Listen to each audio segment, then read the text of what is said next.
Isaiah Thomas was speaking with Sports Illustrated about the trade from the Celtics to the Cavs and sounded a little salty. Let's hear what he had to say. He said, quote, "I might not ever talk to Danny again. That might not happen. I'll talk to everybody else, but what he did, knowing everything I went through, you don't do that, bro. That's not right.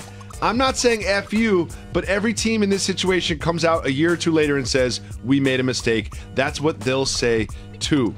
Jalen Rose, seems like a consensus that both teams sort of won this trade. It made sense for both teams and both franchises. Why is he still salty over this trade? This is the perfect attitude, and I'm glad Isaiah Thomas is still carrying this. As a 5'9" player who's the last pick in the NBA draft, the same year, coincidentally, Kyrie Irving went #1 overall. He's had to fight against all of his doubters for a really long time. And what the Boston Celtics basically said to him was, we saw you average almost 30. We saw what you went through with the traumatic situation of losing your sister.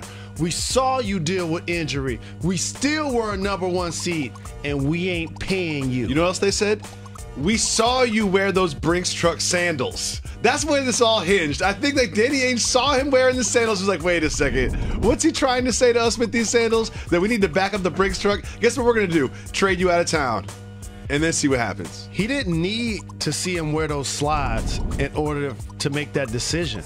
And so for Isaiah, as I mentioned, who's dealing with that hip injury, this is going to be continued motivation. He's auditioning. And don't underestimate what he said at the end, that they are going to look back at this and say that this trade was a mistake.